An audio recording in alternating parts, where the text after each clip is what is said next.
de iniciar com duas observações que decorrem daquilo que já foi dito ao longo da manhã e ao longo do que se trata do professor Ventura Resto ao longo do dia, e com as quais eu tenho um confronto. Portanto, assumo algum confronto com esses dois conceitos. Desde logo, o da criatividade, enquanto, se quisermos, um recurso da sociedade moderna, ou enquanto um processo que é trabalhado na contemporaneidade. Portanto, a criatividade entendo-a como algo que acompanha aquilo que é a evolução humana. Portanto, este é o foco principal, o elemento principal de toda a transformação que foi decorrendo desde o princípio, desde os primórdios, hominídeos ou de outra qualquer forma, até agora. Portanto, se não vejamos, numa fase em que as pessoas faziam à mão toda a interface entre si e o meio, e o ambiente, o território, faziam-no à mão e que ainda para mais trabalhava a água. Grosso modo trabalhava a água, aproveitando declives, aproveitando os aluviões, etc. Portanto, isto exige naturalmente criatividade e processos de estímulo a esta criatividade. O outro, e também por feito das aldeias, é a relação, ou se quisermos, a relação entre a cidade e a máquina. Eu aqui, por causa desta influência rural e também pelo caráter mais orgânico dos espaços e, portanto, mais informais até, entendo-o mais como um organismo. Tem um metabolismo próprio, portanto, na água, em todas, portanto, nos lixos que gera, etc, etc. Portanto, um metabolismo, mas é um organismo feito de pedras e pessoas e que age e reage ao meio, e, portanto, e às condições do meio, e também a si próprio, aquilo que são as condições locais das pessoas, etc. Portanto, eu aqui prefiro mais esta comparação do organismo, embora compreenda também a lógica da projeção, portanto, do projeto e da máquina. Mas, portanto, eu trago comigo a tia Helena Tolasnal, com a chefeira dos casamentos, para vos dar conta de alguns números, desde logo. Estamos a falar, quando falamos de aldeias de registro, falamos em 27 aldeias, organizadas numa rede, em 50 praias fluviais numa rede, em mais de 1.500 km de percursos destas recicláveis são colocados pelas federações respectivas. Falamos em mais de 600 imóveis reabilitados no conjunto das aldeias. Falamos num destino que ao qual foi atribuído em 2008 a Palma de Ouro pela GeoCisa como segunda melhor viagem descoberta do mundo a partir do programa do operador alemão, a Vikinga Reise. Portanto, num destino onde vão cerca de 500 mil pessoas por ano a este território, das quais mais de 70 mil usam efetivamente alojamento de parceiros oficiais, com um calendário de animação diversificado, regular, todos os fins de semana do ano, ou em ciclo de pequenos eventos etnográficos, ou em eventos com um pouco mais de escala, todos os fins de semana do ano existem atividades educativas ou visitações, com alguns resultados em termos de capacidade de chegar ao mercado e de comunicar um valor intrínseco ao projeto, também devidamente reconhecida, e tudo isto num território, como foi dito e muito bem na introdução à minha prova, que à partida estaria combinado com todos os seus similares. Portanto, era um território com aldeias resolutas, ou para aí a caminhar, onde todo o acesso a bens e serviços se organizava e se estruturava a partir de uma rede de vilas, as vilas do Pinhal, como Casa da Serra, Góis, etc. Portanto, vilas que não têm nem de perto nem de longe o dinamismo e o caráter centrífugo e que têm presença na Maria da Feira ou outras cidades mais do litoral, embora também, como dizem os espanhóis, para Madrid a margem litoral. Portanto, esta lógica para nós é um pouco diferente também. Mas, portanto, tudo isto não seria suposto e não aconteceu, obviamente, per si. Então, isto vem de onde? Isto vem de um encontro das pessoas certas, no lugar certo, na Serra da Lousã, na aldeia de Agra Nova, no Conselho de Góis, e aqui fazendo uma referência aos fundadores, portanto, em concreto, o engenheiro Banco Carvalho, à época, responsável pela gestão da IDT, a Ação Integrada da Base Territorial do Pinhal Interior, da técnica da CCDR Centro, Paulo Fernandes, atual presidente da Câmara Municipal do Fundão, mas que à época era um ativista do desenvolvimento local e, portanto, fundador de uma associação que era Ativos Verde, e o Sr. André Claro, que era um habitante dessa aldeia, já só tinha ele, a esposa e tinha um filho mais novo, todos os outros já tinham saído, ou já tinham morrido, os seus vizinhos, mas esse homem tinha um sonho. E estes outros, quando o confrontaram, ou quando visitaram as aldeias, já reconheciam um potencial muito grande, fundamentalmente das aldeias da Serra da Lousã, em termos deste tal organismo, ou deste tal corpo feito de pedras e pessoas, ou que ainda tinha a memória das pessoas, mesmo que fosse só pedras, onde, muito pelos hippies e por todo o movimento alternativo português, urbano, principalmente urbano, de Coimbra, de Lisboa e do Porto, mas tinham este reconhecimento de recursos, havia um momento de oportunidade, havia recursos financeiros para intervir, e ali, portanto, quando se confrontaram com esta pessoa em concreto, perceberam que havia também ainda alma. Isto era fundamental. Foi fundamental naquele primeiro momento. Reconheceu-se que havia alma, que havia querer, que havia uma forma de dizer não, eu não quero que venha aqui investir, ou venha aqui recuperar as ruas, ou os chafariz, ou os carros assim, só porque estavam a dizer que tem dinheiro. Havia alma, havia identidade. E, portanto, houve aqui um casamento de sonhos. Quando foi explicado o sonho de um e o sonho de outros, houve um reconhecimento. Este momento foi muito importante. Posso dizer que num período de 2 anos, ou várias sessões de trabalho, várias visitas, já eram sessões de trabalho, eram, no fundo, encontros entre amigos, mas num período de 2 anos não houve um único investimento material. Sistematicamente foi, através do Sr. André, e teve um papel muito importante, porque foi o primeiro a acreditar. Ele também ajudou a levar outros a acreditar. Houve muito trabalho em muitas aldeias. Os primeiros 2 anos não houve um único euro investido, a não ser nesta lógica do estímulo à confiança e do estímulo à crença numa visão de futuro, uma convergência numa visão de futuro. Portanto, é sobre isso que nos veio falar um bocadinho. E vou tentar passar isto para a frente. Portanto, a partir daí, começou-se a intervir, de facto, a recuperar algumas das casas. Ao dia de hoje já foram mais de 600, mas isto não, portanto, começou com um chamado plano da aldeia, que não é um instrumento formal de intervenção, é um plano, no fundo, que elenca um conjunto de prioridades, de objetivos, e que vai, no fundo, atribuindo um orçamento, digamos assim, aos objetivos mais coerentes do que o objetivo macro da rede, e, portanto, ia sendo uma forma de gerir as intervenções.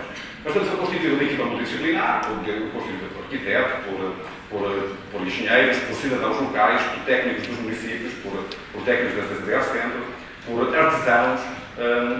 Também foram sendo estimulados projetos de cooperação, neste caso esta imagem é um projeto de cooperação com o Museu de Roros, na Noruega, portanto uma intervenção que houve aqui nas aldeias. Portanto, a lógica foi estudar, perceber, no fundo, desmontar literal e figuradamente o próprio imóvel para o entender e a partir daí, portanto, recuperar. O início do projeto começou assim, portanto, tendo como objetivo recuperar as casas para, e o sonho do Sr. André também era um bocado esse, as minhas filhas, os meus filhos, os meus netos, mas também intervindo e recuperando num formato de disponibilização ao mercado, portanto, de criar também uma identidade, uma imagem própria das aldeias de.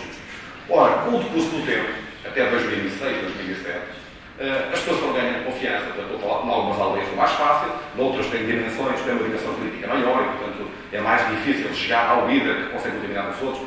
A coisa foi evoluindo. Em 2006, 2007, nós já estávamos com 14 municípios associados, portanto, com uma cota mensal, portanto, comprometidos com este projeto, e cerca de 70 agentes privados a operar no quadro da marca Aldeia dos X. Ora, e também já havia uma mobilização dos cidadãos e dos habitantes para aquilo que são as principais ações, os principais objetivos de cada uma das ações da marca. Trago aqui esta imagem por uma razão muito simples. As pessoas todas, até nós, não gostamos muito de que nos apontem a câmara e que estejam, temos mais ou menos conforto nisso, mas não apreciamos particularmente. As pessoas da aldeia ainda menos. Este projeto foi um projeto muito interessante e que foi sugerido precisamente por uma das pessoas da aldeia e que disse, por que vocês, em vez de tirar fotografias, não trazem umas máquinas fotográficas digitais fáceis de manipular e entregam às pessoas e as pessoas tiram fotos umas às outras. Assim fizemos, depois constituímos uma equipa, ou uma, digamos assim, um júri, que pegou naquelas fotografias todas, algumas não tinham condições, outras, e no meio ser a fotografia muito interessantes, que depois fizemos uma exposição grande através dela. Mas esta senhora, através daquela objetiva, já conseguia ver um pouco aquilo que eram as imagens reais do sonho. As pessoas chegaram a usar os percursos pedestres, os caminhos que, em alguns casos, eram percursos da dor e do sofrimento, eram percursos do lazer, eram percursos que se faziam de 10, 15 km entre propriedades, por vezes. Mas também o dinamismo, uma energia em alguns casos até marcadamente urbana, de gente que vem das cidades e que se desafia e que faz 100 km ou 200 km e que se vai esfalfar, perdoem-me o termo, para aquilo que temos para propor. Mas também alguns eventos de caráter, portanto, no campo cultural e, em alguns casos, de caráter nacional e internacional. Neste caso, aqui de costas está o colosso britânico Evan Parker, um dos monstros do jazz, que veio orientar uma residência numa das aldeias de Xista, em Torre Pequeno, no verão passado, com 17 músicos nacionais que depois fizeram um ciclo de jazz para as aldeias de Xista, que chamámos o X-Jazz, e foi estonteante ver que, em alguns casos, havia pessoas que nunca não conseguiam confrontar com esta linguagem musical, mas que estavam tipo a dar dedadas no contrabaixo e estão a bater o pé, estão um bocado impressionados com como é que ele faz aquilo, mas num formato de música. A música portanto, é uma coisa humana. Num dos sítios, fizemos um concerto na chamada Casa da Obra, na Aldeia das 10, que é um edifício que começou a ser construído em cerca de 1800, no princípio do século XIX, mas que nunca foi acabado. E há mais de 30, 40 anos que o edifício não era utilizado por ninguém. Tinha umas correntes, uma porta de ferro toda enferrujada, estava cheio de silvas lá por dentro, completamente abandonado. E, evidentemente, isto dá-se a outro tipo de usos também. As pessoas da aldeia, quando nós escolhemos aquilo, ficaram com a veja lá em que se vão ter, aquilo é uma coisa inacreditável, mas mobilizaram-se, uns trouxeram outros, aquilo foi tudo limpo, o conceito foi feito ali. Havia pessoas que no final estavam muito mais agradadas com o facto de não irem ali há mais de 30 anos e verem aquele espaço utilizado assim do que propriamente por música, mas foi um momento muito interessante. Portanto, esse também é outra exemplo que vos queria dar. Ora, em termos de metodologia conceptual, em termos de abordagem, portanto, além da conquista das pessoas, do ganho de confiança, dos sentimentos de pertença, do compromisso, há também, evidentemente, precisamos de buscar conhecimento onde ele está, e sempre que nós o não tenhamos, esteja onde estiver. Portanto, como exemplo daquilo que é o nosso modelo de atuação, trago-vos um projeto que nós chamamos de Água Musa, que é um projeto no fundo, de desenvolvimento de artefactos sobre um tema agregador, neste caso a água. Também é um tema também que tem uma afetividade e uma compreensão universal. Portanto, é qualquer lá para o alemão, para o japonês, para o argentino, associam a água, os mesmos valores que nós associamos cá em Portugal. E, portanto, a partir daqui, juntámos uma equipa, no fundo, um conjunto de artesãos das aldeias do Xisto e de outros espaços territoriais com quem estes têm alguma relação, e fizemos um projeto tendo em mente qualificar a percepção de valor que as pessoas têm quando pensam nas aldeias do Xisto e, em particular, nas lojas das aldeias do Xisto. Ora, portanto, este foi um trabalho. Não foi de graphic design, em que um artesão, mais um designer, desenvolve uma peça em que um desenvolve conceito, a interação com o outro e o outro executa. Não. Trouxemos a metodologia projetual do design, portanto, a simulação, o mind shaping, a argumentação, no fundo, o teste, o desenho. Trouxemos isto para dentro da equipa, mas cada um é que foi desenvolvendo argumentos por si e que foi estruturando aquilo que é a sua intervenção e foi responsável, no fundo, pelas peças que construiu. A partir disto, fomos procurando sítios para expor, para vender, para mostrar. Isto também é um efeito conjugado de marketing com tudo o resto, naturalmente. Um deles foi o Espaço X no Porto, não sei se ouviram falar, mas portanto, fomos animar a Praça das Cardosas entre novembro e março do último ano. E também experimentámos com este projeto, que algumas das peças da exposição e o perfil geral da exposição, candidatámos para participar na EURIC, que é uma feira que decorre em Karlsruhe. É uma das mais conceituadas, talvez a mais conceituada feira da Europa continental na arte e no design aplicado, particularmente na perspectiva dos gráficos. Fomos selecionados por um júri internacional. Portanto, fomos a primeira entidade portuguesa que alguma vez participou nesta feira. Ela vai na sua 7ª edição.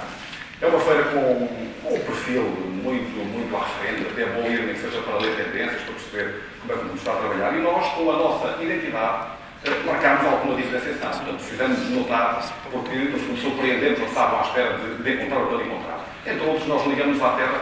Nós, o que propomos às pessoas é um contacto íntimo e profundo entre o homem e a natureza. E a cultura, naturalmente, portanto, entre as pessoas e o território.